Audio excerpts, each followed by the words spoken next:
AP CM Chandrababu Davos పర్యటనకు విదేశాంగ శాఖ అనుమతి ఇచ్చింది. పూర్తిస్థాయి బృందంతో వెళ్లేందుకు అంగీకరించింది కేంద్రం. అంతకుముందు ఆంక్షలతో కూడిన అనుమతులు ఇచ్చింది. అయితే కేంద్రం తీరుపై తీవ్ర అసంతృప్తి వ్యక్తం చేసింది ఏపీ ప్రభుత్వం. ఈ క్రమంలో ఇవాళ మరోసారి డెలిగేషన్ లిస్టును విదేశాంగ శాఖకు పంపింది. దీనికి మొత్తం టీంకు అనుమతించింది కేంద్రం. కాగా 15 మంది సభ్యుల బృందంతో ఈ నెల 22న దావోస్ వెళ్లనున్నారు ఏపీ సీఎం. 25వ తేదీ వరకు అంటే 4 రోజుల పాటు కొనసాగనుంది చంద్రబాబు దావోస్ పర్యటన.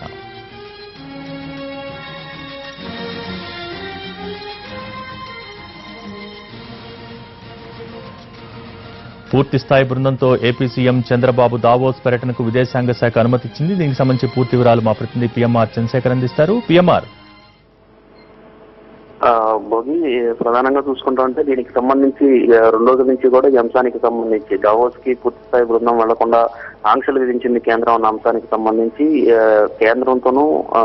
కేంద్రంతో ఇవాళ కూడా మరొకసారి సంప్రదింపులు జరిపినట్టుగా తెలుస్తుంది. సో ఈ నేపథ్యంలో కావాలనే కేంద్రం ఈ తరహా పెట్టుబడులు రాష్ట్రానికి తీసుకువచ్చే దిశగా గత కొన్నేళ్లుగా ఏపీ సర్కార్ ఎప్పుడైతే విభజన తర్వాత ఎప్పుడైతే ఇక్కడ పూర్తి స్థాయిలో టీడీపీ సర్కార్ ఏర్పడిందో అప్పటి నుంచి కూడా ప్రతి ఏడాది దావోస్ వెళ్ళడం, అక్కడ ప్రపంచ ఆర్థిక సదస్సులో పాల్గొనడం, పెట్టుబడులకు సంబంధించి రాష్ట్రంలో ఉన్న ఇష్యూస్ కావచ్చు, రాష్ట్రంలో ఉన్న వనరులు ఏమేమి ఉన్నాయి, ఇక్కడ ప్రభుత్వ పరంగా ఎటువంటి వెసులుబాట్లు కల్పిస్తాం, ప్రభుత్వ పరంగా ఎటువంటి రాయితీలు ఇస్తాం, ఇవన్నీ చెప్పుకోవడం ద్వారా ఏపీకి ఒక బ్రాండ్ తీసుకురావడం, అలాగే ఇక్కడ ఉన్న వనరులన్నింటినీ కూడా చూపించి పెట్టుబడులు తీసుకొచ్చే దిశగా ప్రభుత్వం కొన్నేళ్లుగా కృషి చేస్తూ వచ్చింది. సో ఈ నేపథ్యంలో అక్కడ కూడా పెద్ద ఎత్తున ఏపీకి సంబంధించిన వనరుల విషయం మీద స్వయంగా చంద్రబాబు నాయుడు మార్కెటింగ్ చేస్తున్నట్లుగానే అక్కడ వెళ్తున్న పరిస్థితి కనిపిస్తోంది. సో ఈ నేపథ్యంలో ప్రతిసారి కూడా పూర్తి స్థాయి బృందం వెళ్ళడం, అక్కడ ఉన్న పెట్టుబడిదారులతో కావచ్చు, అలాగే వివిధ పారిశ్రామికవేత్తలతో వీళ్ళందరితో కూడా చంద్రబాబు నాయుడు అలాగే ఇతర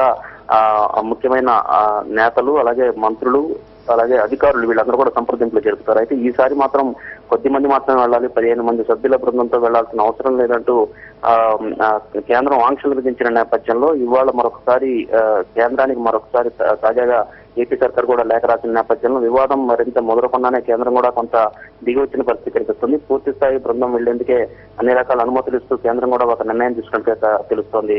భోగి థ్యాంక్ యూ పిఎంఆర్.